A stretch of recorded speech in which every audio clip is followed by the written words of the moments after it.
মনে রাখবেন, স্রোতের বিপরীতে চলা মানুষগুলোই কিন্তু অমর হয়, তারাই পৃথিবীতে টিকে আছে। পৃথিবীতে যত নবী এসেছেন, যত রাসূল এসেছেন, তারা সবাই স্রোতের বিপরীতে ছিলেন। তাদের কথা সমাজের অনেক নবী আছে, তাদের কথা সমাজের 1% মানুষও শুনে নাই, অনেকের কথা সমাজের 5% মানুষও শুনে নাই। যারা শুনে নাই, যারা মূলধারা ছিল, যারা স্রোতে ছিল, তারা হারিয়ে গেছে খড়কুটোর মতো। নবী রাসূলরা এখনো টিকে আছে। ফেরাউনের নামে কেউ নাম রাখে না, কিন্তু মুসার নামে মুসলমানরাও নাম রাখে, খ্রিস্টানরাও নাম রাখে, ইহুদিরাও নাম রাখে।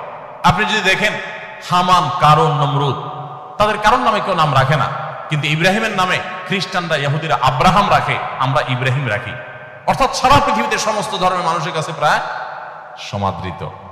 যারা স্রোতের বিপরীতে চলতে শিখে তাদের কষ্ট হয়, এই কষ্ট করে বুক টান টান করে স্রোতের বিপরীতে দাঁড়িয়ে বাধা বহুত আসবে, পেটে লাথি পড়বে, খাবার আসবে না, ক্যাশে টাকা আসবে না, ব্যবসা লাঠে উঠবে, বহুত কিছু হবে, কিন্তু আমি আমার আদর্শে কম্প্রোমাইজ করবো না। আমি মুসলমান, আমাকে আল্লাহর সামনে দাঁড়াতে হবে। ব্যবসা শুধু এখানে যদি থাকতো তাহলে ঠিক আছে, যা ইচ্ছা তা করতাম। ব্যবসা তো এটাই শেষ না, আসল ব্যবসা তো শুরু হবে আমার মৃত্যুর পর। সো আমি কি করছি তার প্রত্যেকটা টাকার হিসাব আমাকে পাই পাই করে দিতে হবে, যে আমি কি সৎভাবে কামাই করেছি না অসৎভাবে কামাই করেছি। সো এই জায়গায় আপনারা কম্প্রোমাইজ করবেন না। কঠিন কাজটা বিনিময়ে তো আল্লাহ তাআলা জান্নাত দিবেন। ইমানদারের বিষয় নবী করিম সাল্লাল্লাহু আলাইহি ওয়াসাল্লাম বলেছেন, আজাবান লি আমরিল মুমিন, ইমানদারের পুরো বিষয়টাই অদ্ভুত। ইন্না আমরাহু কুল্লুহু খায়র, ইমানদারের সবকিছুতে কল্যাণ। ইন আসাবাহু খায়রুন শাকারা, ইমানদার যদি ব্যবসা করে লাভবান হয়, কোনো কাজ করে সাকসেস হয়, তাহলে সে আল্লাহর কাছে কৃতজ্ঞতা আদায় করে সিজদায় পড়ে যায়, শুকরিয়া জানায়, ক্রেডিটটা আল্লাহকে দেয়, নিজে ক্রেডিট নেয় না।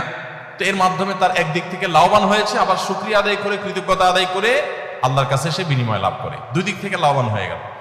আর যদি ইমানদার লুজার হয়, ক্ষতিগ্রস্ত হয় তার ব্যবসায়, তার কাজে, তখন সে সবর করে, ঠিক আছে আল্লাহর ফয়সালা আমি মেনে নিয়েছি, আল্লাহ যা আমার জন্য কল্যাণে তাই রেখেছেন, এই পরিণতি যেটা আমার বরণ করতে হয়েছে, এর বিনিময়ে যদি আল্লাহ আমাকে কিয়ামত দিন বলে, যাও তোমাকে আমি ব্যবসায় অনেক লস দিয়েছি, তুমি ধৈর্য ধারণ করতে পেরেছো, সো তোমাকে এখন জান্নাত দিয়ে দিলাম, তাহলে আমার বেস্ট ডিলিংস এটা। লাখ টাকা কামাইলে কত আর কামাইতাম, অনন্ত অসীমকালে জান্নাত পেয়ে গেলাম। অতএব বিপদে যদি সে সবর করে, ফাকানা খায়রাল্লাহ, সেটাও তার জন্য কল্যাণের হয়। আপনারা যদি সততার সাথে ব্যবসা করেন, ব্যবসা যদি লাভবান হন, শুকর আদায় করবেন আল্লাহ তাআলা, তাহলে ডাবল লাভ হবে। আর যদি কোনো কারণে সততার সাথে চলতে গিয়ে লুজার হন, তো আপনি সবর করবেন, তাতেও আপনার সবরের বিনিময় জান্নাত নিশ্চিত হবে ইনশাআল্লাহ তাআলা।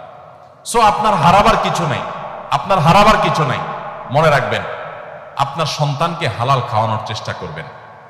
আমাদের মায়েরা আজকাল 2, 3, 4 বছর বাচ্চাদের পিছনে খাবারের বাটি আর চামচ নিয়ে যেভাবে দৌড়াদৌড়ি করে, যেভাবে চোর পুলিশের মতো দৌড়াদৌড়ি করতে থাকে, ছুটোছুটি করতে থাকে, এর শিকিবার চেষ্টাও যদি মায়েরা বাবারা করতেন, যে সন্তান যেন হালাল খায়, খাওয়ানোর জন্য তো যতটা অস্থির, তার 4 ভাগের 1 ভাগও যদি আমরা অস্থির থাকতাম সন্তানকে হালাল খাবারের ব্যাপারে, যে হারাম যেন না খায় আমার সন্তান, আমার ব্যবসা হোক আর না হোক আমি হারাম খাওয়াবো না, এই চেষ্টা যদি করতেন, তাহলে আমাদের জীবনটা স্বর্ণের হয়ে যেত, সোনালী সমাজ, সোনালী পরিবার আমরা পেয়ে যেতাম।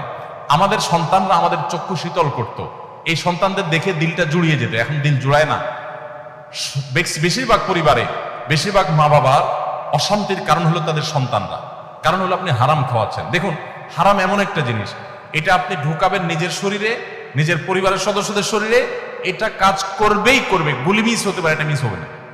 আপনি একটু পিছনে চলে যান, আমি সবসময় এক্সাম্পল দিই, একটু পিছনে 10 বছর, 20 বছর, 30 বছর আগে চলে যান। এখানে যারা 40+ বয়স আছে, আপনি আপনার শৈশবে চলে যান। আপনার সাথে আপনার বাবা মার যে বোঝাপড়াটা, এখন আপনার সন্তানের সাথে আপনার বোঝাপড়া কিন্তু এত ভালো না। আরো যদি পেছনে চলে যাই, তো আরো ভালো দেখতে পাবো। আমাদের চাইতে আরো যারা সিনিয়র আছেন, যারা 50+, 60+ আছেন, তারা তাদের শৈশবে চলে যান। আপনি আপনার বাবা মাকে যতটা শ্রদ্ধা করতেন, আপনার সন্তানকে আপনাকে ততটা শ্রদ্ধা করে?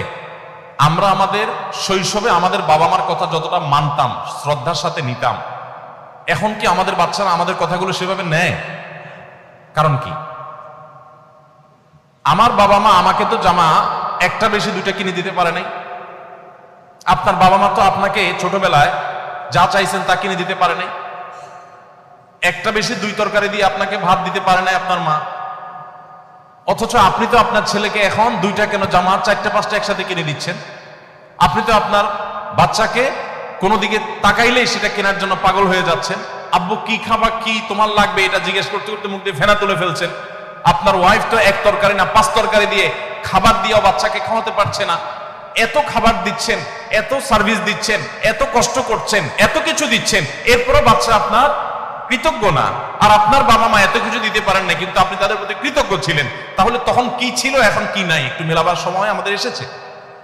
কিছুই দিতে পারেন নাই তারা, কিন্তু আমরা তাদের জন্য পাগল পড়া, আর এখন এত কিছু দিচ্ছি কিন্তু ওরা আমাদেরকে দেখতেই পারে না।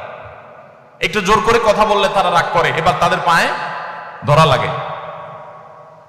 3-4 বছরের পোলাপান, 5-6 বছরের পোলাপান, একটা বেশি দুইটা ধমক দিলে এরপর মা বাপ তাদের কাছে সরি বলতে বলতে শেষ।